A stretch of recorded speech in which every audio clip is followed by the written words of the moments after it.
प्रधानमंत्री नरेंद्र मोदी ने ईरान युद्ध के बीच देशवासियों से बड़ी अपील की। उन्होंने सोना न खरीदने, विदेश यात्रा कम करने, पेट्रोल कम जलाने को कहा।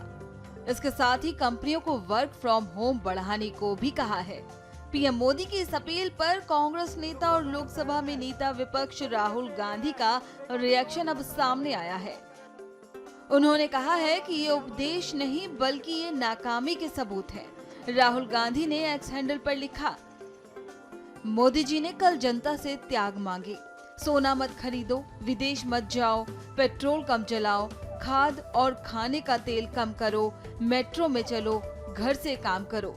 ये उपदेश नहीं, ये नाकामी के सबूत हैं। 12 साल में देश को इस मुकाम पर ला दिया है कि जनता को बताना पड़ रहा है क्या खरीदें, क्या ना खरीदें, कहां जाएं, कहां ना जाएं। हर बार जिम्मेदारी जनता पर डाल देते हैं ताकि खुद जवाबदेही से बच निकलें। देश चलाना अब कॉम्प्रोमाइज्ड पीएम के बस की बात नहीं। तो वहीं पीएम मोदी के इस बयान पर आरजेडी नेता मनोज झा ने प्रतिक्रिया देते हुए क्या कुछ कहा, सुनिए। यही कहते थे ना, इनके लोग कहते थे पैनिक मत करिए। जब आपको पहलकदमी लेनी थी तो आप चुनाव में व्यस्त। माफ कीजिएगा, हकीकत कभी कभी आईना दिखाना बेहद आवश्यक है। यह आज की परिस्थिति नहीं है। 2.5 महीने पश्चात जब आप चुनाव से निवृत्त हो गए, हजारों करोड़ फूंक दिए गए चुनाव में। किसने फूके, क्या फूके, इस पर बात अलग से करूंगा, और कैसे फूके गए। अभी बीते 1 हफ्ते में हर अखबार में देश में जैकेट एडवर्टीजमेंट आ रहा है, फुल 2-2 पेज का। किसके पैसे से आ रहा? प्रधानमंत्री जी के पैसे से नहीं, लोगों के पैसे से आ रहा। तो ये पर उपदेश कुशल बहुतेरे देश करेगा। कोविड में भी किया देश ने, लेकिन आपकी जो जिम्मेवारी थी, आप उससे पुनः चुके कोविड की तरह। यह हकीकत माननी होगी माननीय प्रधानमंत्री। वहीं राहुल गांधी के पीएम मोदी के भाषण पर दिए बयान पर बीजेपी नेता अजय आलोक ने उन्हें शैतान बुद्धि कहकर संबोधित किया। शैतान बुद्धि को समझ कभी नहीं आती है। ये बिल्कुल शैतानी बुद्धि है। प्रधानमंत्री जी ने जो कहा, एक दूरगामी सोच की तरह कहा। ईरान ने प्रस्ताव ठुकरा दिया है शांति का। ब्रिटेन और यूके अपनी फौज भेज रहे हैं खाड़ी में। अमेरिका ने कहा युद्ध खत्म नहीं हुआ।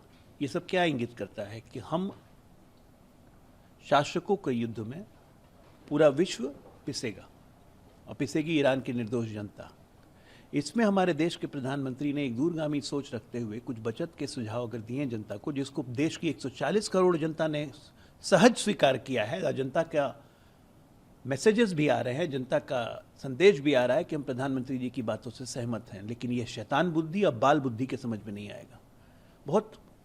बहुत ही अनफॉर्चुनेट है, दुर्भाग्य है देश का कि यह व्यक्ति लीडर ऑफ ऑपोजिशन है। वहीं प्रतुल शाहदेव भी राहुल गांधी की बयानबाजी पर जमकर बरसे।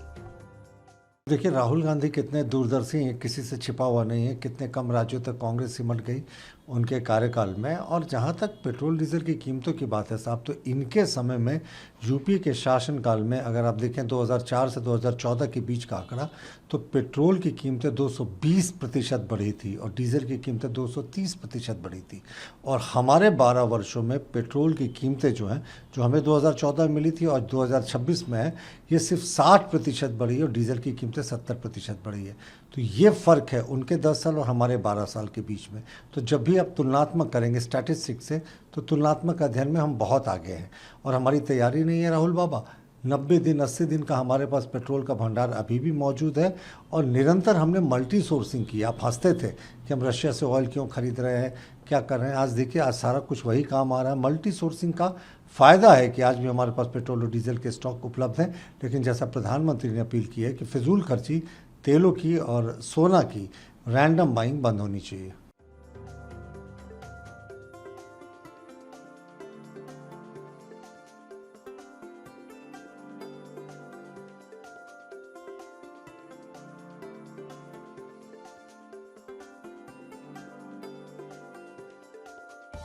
जो गुड़गांव शहर में जिस तरीके से ये है, एक बार जोरदार तालियां बजा के स्वागत करें।